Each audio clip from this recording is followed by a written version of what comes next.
Hi, my name is Obadiah. I'm an IT specialist and also a passionate grape farmer.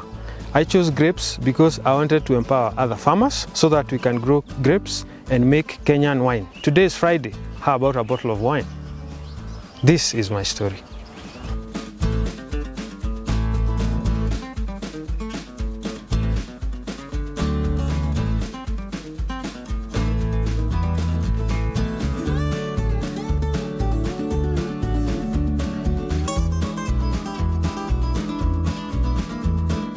Our interest in grapes started in 2015. We visited a farm in Naivasha with my friend, and we found a man who was doing grapes as subsistence farming, table grapes, and he was doing it with his son. And we got interested because he told us that these grapes have helped him to educate his children. And our interest emanated from there because we realized grapes, we only import them. We don't farm them locally as much, and we realize we can actually pick this and scale it up and also be able to empower other farmers. So that's where our interest started. We bought a few seedlings from the mzee in Naivasha, and we came and propagated them. Then we visited another bigger farm in Naivasha that does wine, and that is where now our interest blew up completely. And from there, that's where our journey started. We got seedlings, we propagated them, and we started our own vineyard from there. There are so many different varieties of both table grapes and wine grapes. Currently, we have 3 different varieties of table grapes. We have Royal Autumn, we have Black Muscat, and we have another one called Alphonse. For wine grapes, we have quite a number. The names are, as you know, from France. They are French names. Sauvignon Blanc, we have Chenin Blanc, Shiraz, Isabella, and several others. So for wine grapes, you require to set up a processing plant to make wine. But that is where our journey is headed ultimately. In Kenya, we have a number of varieties that we've tried. Both table grapes and wine grapes do well. You just have to figure out which one will do well in your own climate, because grapes require a very warm climate, not cold, and therefore the ones that I've mentioned, we have since tried and seen that they can do very well. Currently, we are supplying the market with table grapes, and for the wine grapes that we produce currently, we make our own homemade wine, because we have to test the process. We have to see the wine that we are producing, what's the quality, so that by the time we are going to the market and to get certified, we know the kind of product that we will have. So the market is big. Our customers normally even ask us for wine that we've made, but there's a process that we have to follow that's government laid out, and we are headed there. For someone who wants to start grape farming, now you have to first of all have the passion, because even us, we started with a passion. And from there, you have to determine what climate is your farming, because grapes require, as I said, they require warmer climate. Number 2, the variety that you want to plant, because there are those who would probably want to go into wine making and those who would want to go into propagating or planting table grapes. All right? And therefore, for someone who wants to start, we offer services where we can train you, we show you the best practices, we show you the best varieties. We will ask where your farm is. We can actually even visit your farm and to see the kind of soil that you have, the kind of water, because even the type of water matters, and also the topography of your farm and the interest. So it all depends on what you want to achieve, and therefore we walk the journey with you. Over and above the training that we offer, we've also partnered with farmers, and we are also partnering with more for them to plant wine grapes, so that once their grapes are ready, we can buy back from them, and this will feed into our winemaking process. Remember, I mentioned that we want to start making wine, and we need a lot of production for us to be able to make commercial wine. So we sell seedlings to farmers who are interested, and we actually come and train you so that you can be able to establish your vineyard, because we are interested to buy from you good quality grapes. For instance, a farmer who wants to start grape farming, you can start with a small parcel of land as half an acre. Half an acre will take about 350 to 400 seedlings, all right? And based on all the inputs that you need to buy the seedlings, you need the input manure, you need labor to water, you need labor to look after them, because from when you plant, all the way to when you start getting the first flowers, it takes anywhere between 1 year to 1.5. In some places, it will even take 2 years, depending on the climate. The warmer the climate, the better, and the faster the growth. And therefore, the inputs that you require, you actually don't require them all at once initially, like other crops. So for the initial requirements will be seedlings, input for manure and water, and the labor to take care of them. And once they grow to a meter tall, that's when now you need the trellis, like the ones you see on passion fruits. But our trellis that you need for grapes are a bit simpler, because the posts you put are permanent. The trellis wire you need to put is galvanized, and so it lasts longer. So that's a capital investment. You don't need to keep on reinvesting every season. And therefore, after that, once you have that investment, from there on is just harvesting.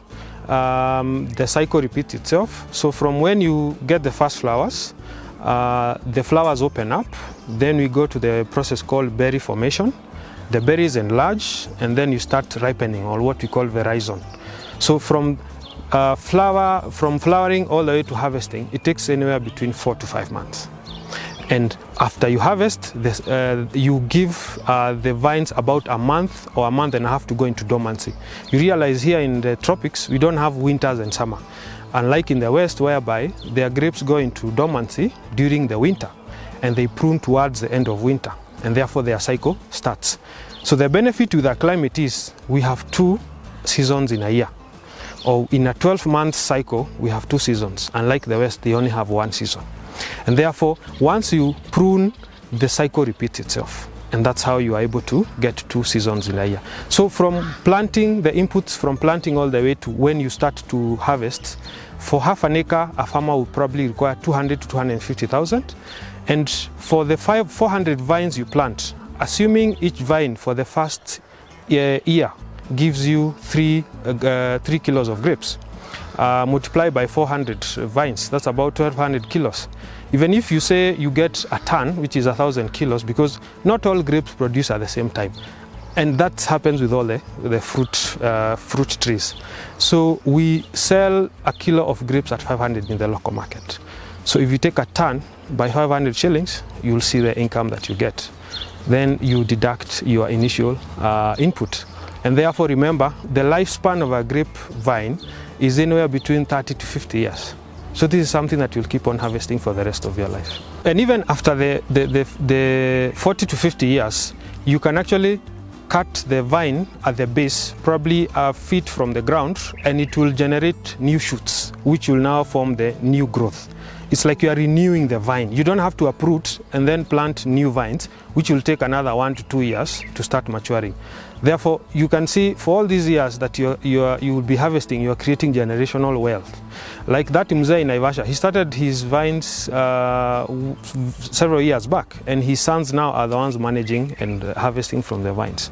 So it is a very good project when you want to create generational wealth. Well, I think it's high time that farmers realize that we can grow other crops that are high value away from the traditional crops that we know of. And these high value crops like grapes can actually improve the socioeconomic well-being of farmers. Now, in areas where it is warmer, any area below 1,100 meters above sea level, all areas of Ukambani, warmer areas of Muranga, coast region, even Rift Valley, all these are areas that grapes can do well. You just need a warm area and you have water, and grapes can do very well there. Despite all these vines you're seeing here that are producing grapes, we've actually encountered quite a number of challenges when we started. And initially, when we started, we had to go to the internet to look for information.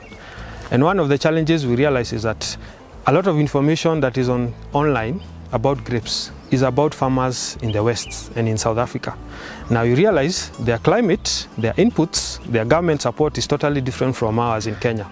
And therefore their practices cannot be a fit for us as well. And therefore we had to learn from our own mistakes. Some of the varieties we planted did not even mature. Some of them did not come up from the ground. Some of them, yes, matured, but did not produce any fruits. And therefore we realized this was not because of our soils, nor was it because of our practices. it was because of the varieties that we had. And therefore, the acclimatization of some of these varieties is what now we have learned, and we are able to know that these certain varieties can do well in Kenya. Now, another challenge we've encountered is about management. You have to have very good farm workers.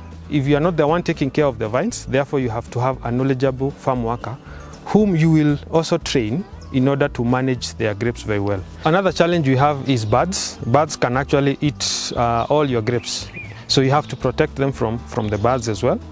And there are various ways you can control that. You can either bag the fruits, put a bag in the clusters of the grapes, or put a net, and that way you're going to protect them. And the birds only eat when they are ripening. When they are green, the birds don't see them.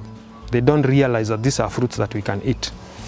Another challenge as well is some of the varieties are susceptible to fungal diseases. Grapes, because they are broadleaf, fungal diseases actually can be attracted by those broad leaves, and therefore you have to have a spraying regimen to avoid that. As well as when they are flowering, the flowers can be affected by certain diseases like botrytis, and therefore you have to be very careful when they are flowering. That's where a lot of care needs to be taken, because if you lose the flowers, it means you lose the fruit. You don't get to harvest anything. So all that information in terms of how to take care of the vines from when they are young, in terms of how do you support them, at what age do you support them, and how do you even support them, how do you prune them, how do you protect them from predators like birds, how do you, which chemicals do you use to protect against these fungal diseases. We package all this information from our own knowledge that we've acquired since 2015 when we started this. And this is the package that we give as training. We have also developed our own manual that details all these things, because this is basically from our own experience, and therefore it can guide you from A to Z, from establishment all the way to production.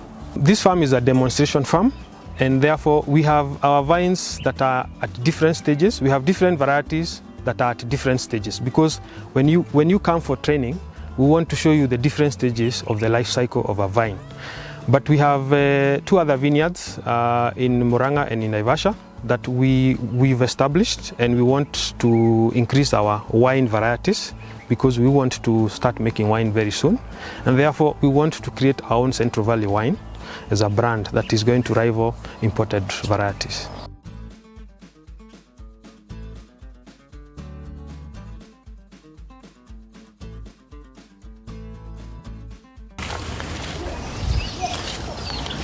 Now, that was my story as a grape farmer. I'm curious to know what you're doing with your agribusiness venture.